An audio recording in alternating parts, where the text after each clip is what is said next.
Hey friend, listen, today we are going to be talking about Advent candles. I have mine set up right here behind me. You might have done Advent candles in the church that you grew up with.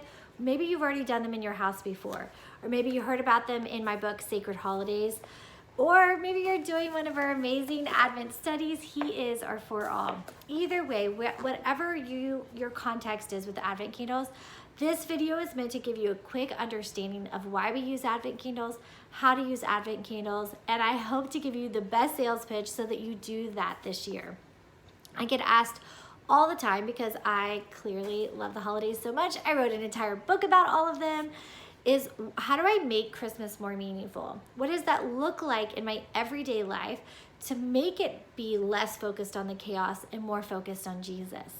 The number one thing I say to do during Christmas time is to do an Advent Bible study. So I have two for you to choose from that you can do, but there's other things you can do. Like, I so recommend these. I do them, and so I'll be doing the For All study this year. If you're looking for, if it's 2019 you're watching this, if you're looking just to walk through one together, this is the one I'll be doing, and we'll be doing some extra coaching through that study on social media this year.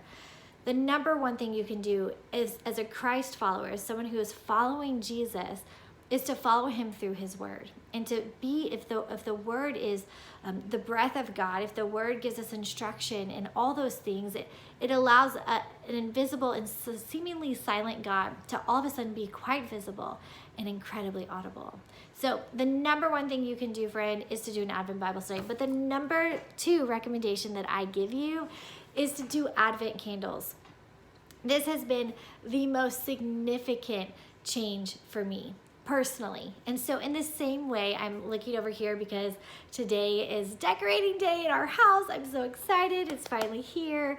And so my tree is going to go right over here. That's why I'm pointing this direction. And in the same way that we all are the majority, I don't want to say all because maybe you don't feel this way, but most of us just get really happy with Christmas lights. Like, some of you get upset with the Christmas lights before Thanksgiving, to each his own, right? But let's just say the day after Thanksgiving, we all typically have just really warm and sentimental feelings about Christmas lights. They just make us happier. In fact, a research study just came out, hopefully you've seen it on social media, where it says those who decorate for the holidays are actually happier people. So there's a reason for you to pull out those Christmas decorations earlier if you were already needing an excuse. But here's the thing. That's what the Advent candles do for me. And I bet the research would show, if they were to do another research, that in the same way, for those who decorate early or those who decorate at all, have a happier holiday season, a happier Christmas season. Can y'all see this fly that's swirling around me right now? Distraction. That in the same way, those who decorate for the holidays have a more happier holiday season, because it just brings about an awareness and an understanding of things. You're constantly fixated and focused on it. It's the same for these Advent candles for me.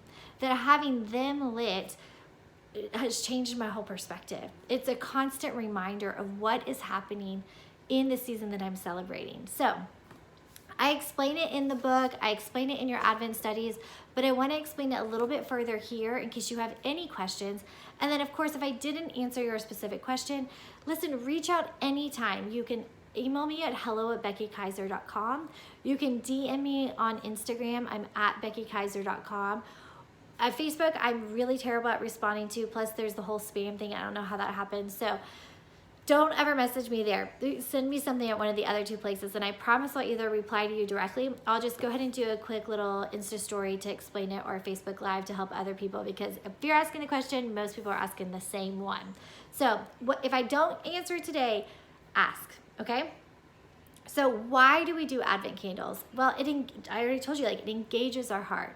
There is a liturgical history to it. So certain denominations, if you grew up Catholic or Methodist or Presbyterian or Episcopal or Lutheran, or if you're in those churches now, you're probably familiar with the Advent candles.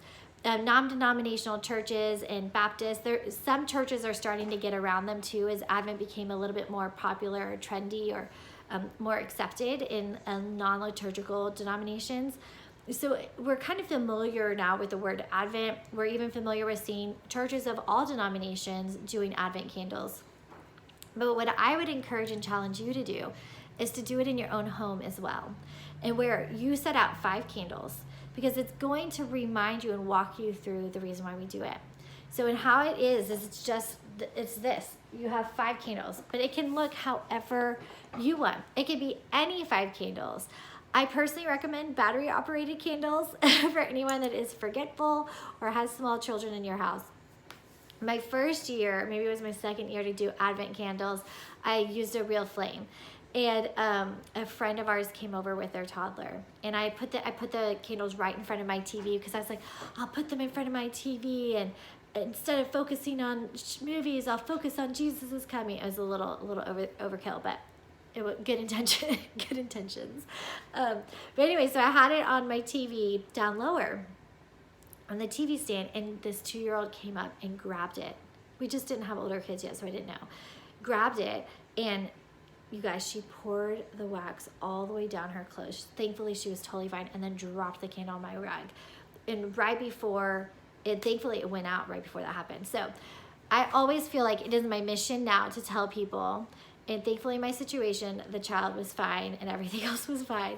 But battery operated candles, they make them so beautiful now. They even have like little remotes. So I get mine at Hobby Lobby, because they often have candles 40 or 50% off. So if you just wait a week or two, they're gonna have candles at 50% off, or you can even take your receipt in.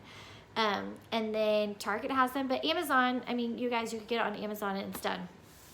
I just like to go and I need to touch and feel in stores. So get a battery operated one. If you're going to do lit ones, this is your little PSA. Just keep a Post-it like at your door where you walk out, just to say to blow out the candles, and maybe on your bedside side table so you blow it out at nighttime too. So that's a little PSA. Now, a lot of questions people will ask me is, well, like, what kind of candles do I need? Any shape, any size, any color. Now, there are certain denominations that I forget the colors now off the top of my head, that will do like a purple for one day, maybe a blue for another day, and there's symbolism for that, and I just can't remember it off the top of my head, because I've not been around that denomination that practices that for a while. So, but you can look it up. So if you're in a denomination where that's a familiar thing for you, there's a meaning attached to the colors, do the colors in your own home. Like, there are so many candle options anywhere you look for candles. Do what works for you, all right? But here's how and why we do it. So Advent candles you're gonna start it the first 4 Sundays before Christmas. So this year for 2019, that's December 1st. Advent is super easy this year because it's an even 25 days, starts on December 1st, always ends on December 25th. But this year, it just seems so easy. So if you're just starting Advent for the first year, you lucked out. It's a really easy schedule to follow this year. So the very first day, you light 1 candle. Let's see if this one has batteries in it right now. Win! And you'll light the 1 candle on Sunday. And the reason why, before you light the first candle, and if you have the Advent studies, I walk you through, like, there's a devotional for each candle lighting day. And so you'll kind of walk through that process through the Advent study. So you'll get that when you're doing your Advent study. But before you even light the one, is I want you to sit in the darkness of it and try to do it at nighttime. Like, turn off every light that might be bringing any hint of light into your room. And I want you to just sit in that by yourself. Or if you want to invite, if you have family that lives with you or roommates who live with you, invite them into this Advent candle process as well. And just sit in the darkness and just take note of, like, how do you feel? Sometimes the darkness can feel a little scary. It can feel unknown. Sometimes even our eyes adjust to the darkness. Like, we don't even realize sometimes we're still in darkness, because we can start to see a little bit ahead of us, and we can feel comfortable after a long time in the darkness. It can kind of seem normal because we can function. And the point of that, what I love about these Advent candles, is it's just a symbolism of life. That, you know, without Jesus, we're in the dark. We're lost. We're separated. We can't see in front of us. We feel hopeless. We feel afraid sometimes. But sometimes we can also get comfortable in the darkness. That it can feel familiar and we can see well enough, so why try and look for light? And then what we do is each Sunday, so on the first Sunday, you light your first candle. And for a week, you'll have just the 1 candle lit. And the beauty of this, and then each Sunday you're gonna light 1 more, and then I do like a little red berry around Christmas Day, one for Jesus, because his blood saves us. And then you'll light your 5th candle on Christmas Day. And what's gonna be so beautiful in your hearts is you are going to see that the closer we get to Jesus, the closer we get to his coming into our life, the more light that comes into our lives. And that's the game changer, right? And then we have at the end all 5 candles lit, and it's just the most exciting thing to walk out on Christmas morning and all your candles are lit, and it's just beautiful to see that he really is the light of the world. He really is the Father of lights, that he brings light into our darkness, and he uses his presence just like he did with the Israels going through the wilderness, that fire by day and cloud by day, fire at night, or was it the opposite? Either way, he was the cloud and he was the fire, and he was always directing them and showing them along the way. That the Lord has used light continuously throughout his word. His first creation was from darkness, he brought light, right? That Jesus brings light into our everyday lives. And sometimes it feels like just a little tiny sliver in front of us. It's just like that iPhone helping you find the bathroom in the middle of the night. But it is light in your darkness. And that's what we're celebrating this Christmas, that the light of the world has come down. So I hope that this is encouraging to you. I hope it's helpful for you. I hope that that as you do these lights, that the same whimsical, magical feels you have for the Christmas tree, that you would have those same feels for these Advent candles, but that it would have a deeper meaning and symbolism. And that it would also allow you to have some reflection thoughts of your own heart as you go through the Advent Bible studies and really process through scripture that talks about light and where God is light. But also, friend, like he came into this world so that you could go and be a light into the world. But we cannot be a light to the world unless we are sitting close to the light ourselves. And so doing the Advent study, doing the Advent candles, that is going to equip you and fill you with light so that you can be commissioned to go be a light into the world, just like Jesus asked you to do. So I love you. I'm so excited for you this Advent season. Listen, if you or when you get your Advent candle display set up, would you snap a picture, post it on social media, tag me at Becky Kiser, tag Sacred Holidays at Sacred Holidays. You can use the hashtag Sacred Holidays, and let me see what you've set up. I want to cheer you on. I love when this becomes more than just a one-sided video, but I get a peek into your life just like you get a peek into my life. And I want to cheer you on. I want to be praying for you this year, and I'm so very excited. Again, any questions, find me on social media, send me a DM, send me an email at hello@beckykiser.com. I'm here to help you this year. So have an awesome Christmas time. I can't wait to see your Advent candles set up, and we'll talk later.